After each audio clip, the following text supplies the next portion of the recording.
YouTube? ECW number 1 back here again. I'm just going to do a quick video on my thoughts and opinions on what went down at the WWE Extreme Rules PPV last night, May 1st in Tampa, Florida. So yeah, just a quick thing I want to say. Congratulations to the US on capturing and killing Osama bin Laden. I know it's not going to bring back anything that happened over the past 10 years, the 9/11 attacks, but at least brings a little bit of closure to everyone. So congratulations on that. Now onto the show. The event started with, what was it, Randy Orton and CM Punk. And if I hear one thing about Orton bitching and complaining about how low on the card he is again, the thing I don't understand is, does he actually think he's as important as the 2 title matches? That it just doesn't make sense. He's in a really, now what was a boring feud, a feud that Punk carried, and he complains that he's low on the card. But it's because he's not delivering. He's not putting on an entertaining feud. He's boring the life out of me every time I watch it. He's the only person I've ever seen who has managed to make CM Punk look boring. Punk is one of the most entertaining people in the WWE and on the mic and in the ring, and Orton manages to make him boring. He manages to make it so I don't even want to see Punk anymore because I know he's going to be something to do with Orton. Either way, this match was a last man standing match. Predictably, Randy Orton won after a, albeit bad match in my opinion. It was not entertaining at all. I did not enjoy it. So that's all I got to say on that one. I actually predicted there would be a US title match between Sheamus and Kofi on the card, and what do you know, there was. It's the only way I think you can explain getting the US title back on Raw. Come on, Sheamus has taken Kofi out twice now. He's beaten him in a match. They've had a little a feud, if you can call it that. But yeah, predictably, Teddy Long announces a match. Don't see how that makes any sense. A SmackDown GM putting a SmackDown title on the line at risk of losing it to Raw. It makes really little sense, but I suppose when has the WWE ever made sense? But yeah, this match was a tables match. Again, a disappointing match. Not enjoyable to watch, really. Just a bunch of jumping around by Kofi and an eventual decent spot where he finally put Sheamus through the table, which was a jumping leg drop off the top rope to the outside, hitting Sheamus halfway and driving him through a table that was already set up on the outside. So Kofi Kingston, new US champion. How long will it be to do jobs to someone loses someone credible? Looking forward to that. At least Sheamus is now a main event heel on SmackDown without having to worry about losing a mid-card title. So, but sadly enough, the US title is no longer credible again. So what are you gonna do? Next match, I think, was Cole and Swagger in a country whipping match versus JR and the King. If this pay-per-view could not get any worse, oh, I can't believe. Country whipping match. Who comes up with this? I mean, the match concept itself was dreadful. Not to mention you got 2 non-wrestlers in JR and Michael Cole, and a 60-year-old man in King, along with a damn good talent in Jack Swagger. Wasted talent. And you put them in a tag team match like this, it's unbelievable. Cole and Swagger pick up the win. I don't know what to say anything else about it. Next match, Falls Count Anywhere match, Rey Mysterio versus Cody Rhodes in another pretty dreadful match, to be honest. Stupid decision. Why build up Cody Rhodes for this long just to give him Rey Mysterio the win? Rey Mysterio reports are flying that he's going to retire this year, and I hope that is damn true. Can't stand Rey Mysterio. I know I get so much heat because I can't stand Christian, Rey Mysterio, Randy Orton, or anyone like that. I just can't stand them. I know I get heat, but I don't care. Rey Mysterio is pathetic. He just needs to retire. He needs to stop. If one thing I'll accept is if Rey actually has a feud and puts someone over in the end. Every feud that I remember now, Rey Mysterio has always come out on the winning end. CM Punk, Rey had a feud. Rey ended up winning in the end.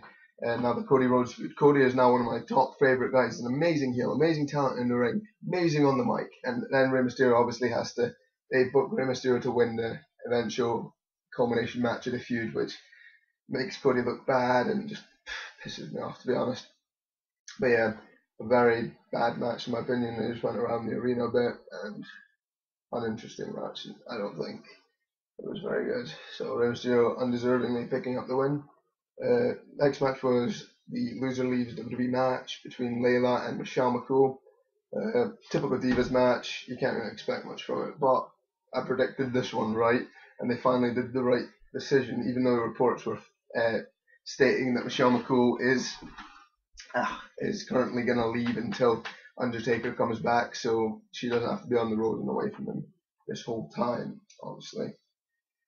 But yeah, I predicted this one right, and rightfully so. Layla wins. Cut a little backstage promo right before the match about saying sorry to the Divas, to the other Divas, if she's ever mistreated them or anything. But yeah, decent. I think that's probably Layla's face turn, to be honest. And the big thing that happened after the match, Karma debuted, which I was thrilled about. Awesome music. If you don't know, Karma is Awesome Kong. That was in TNA. She looks pretty damn awesome, pardon the pun. Obviously used her TNA finishing move, the Implant Buster, on Michelle McCool.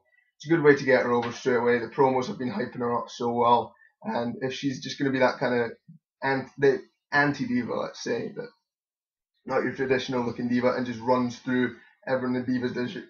Yeah, I say division lightly, Divas division, and just runs through them all. I'll be happy. She looks good. She can move in the ring.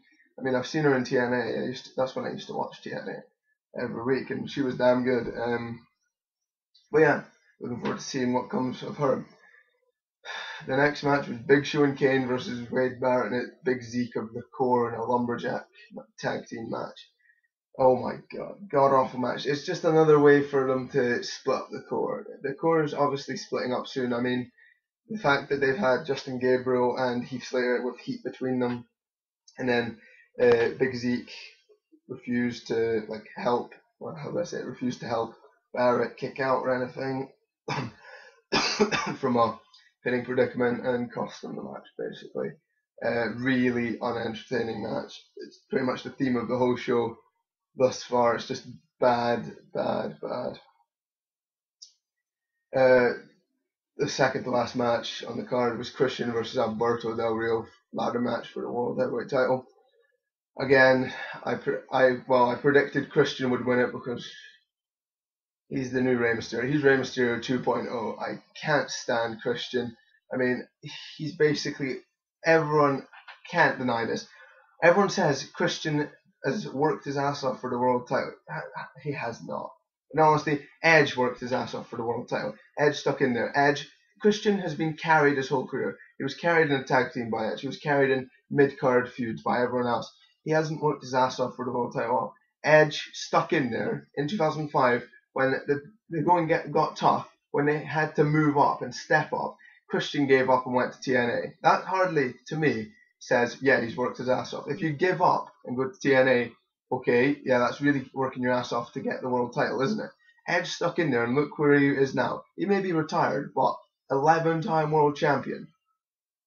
And I believe Edge deserved that. He worked his ass off. Christian left and went to TNA because the WWE was too tough for him. I don't call that working your ass off.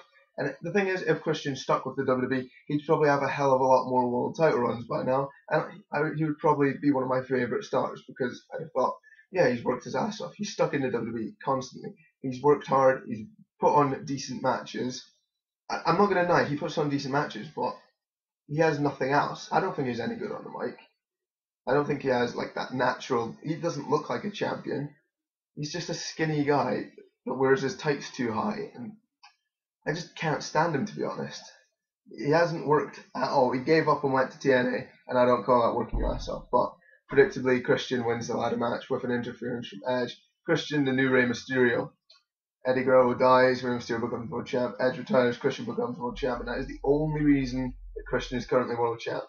I can't wait till he loses it. It'll be a month or two till he loses it. So stuck with Christian as champ for at least a month. One thing I'll say. Those of you that know this know how rare a thing this is for me to say. I'd prefer Orton as champ to Christian. That's as much as I dislike Christian as champ. I'm going on a rant now, but still, it was a best match of the night, to be honest. But that's really not saying anything. It was a pretty bad match. Predictably, Edge came out and cost Alberto Del Rio the match, and Nothing else to say. Last match in the card was Cena, Miz, John Morrison steel cage triple threat match.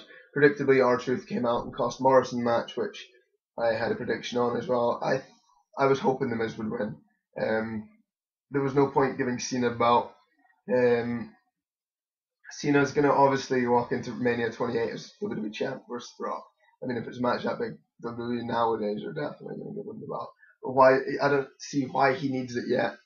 I would have understood if he won it around bragging rights or Night of Champions and then held it to Mania. But this early in the year, unless he's keeping it for a whole year, which is going to hold a hell of a lot of people back, he has to lose it at some point and then regain it again, which would just mean another 2 Cena title reigns. Then I like Cena. I'm not trying to build him down, tear him down or anything. I do like Cena. I respect the hell out of him, but Miz should have kept the belt in all honesty. John Morrison never going to win it.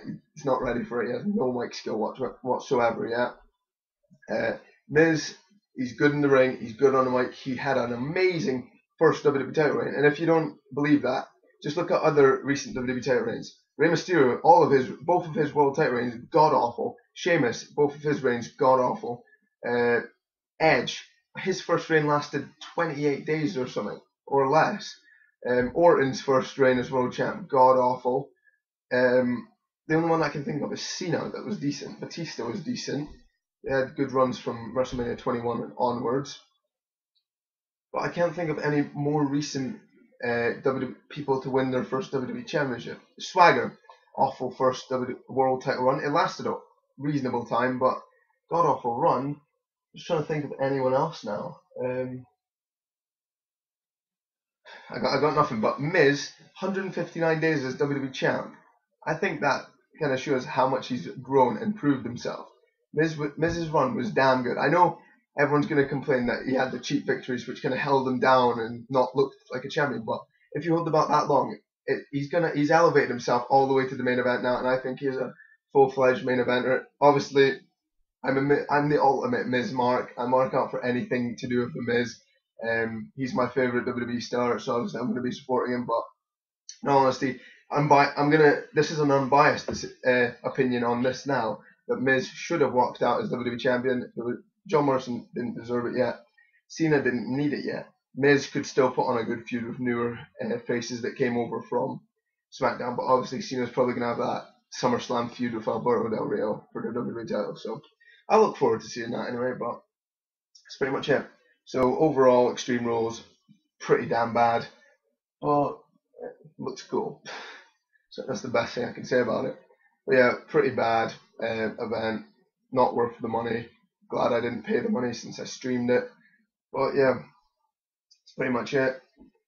That's all I got to say on it now. So this was ECW number 1, Extreme Rules review results video. Facebook link below. Yeah, I've started using Twitter a bit more now, so Twitter link below. Comment, rate, subscribe. Thanks for watching.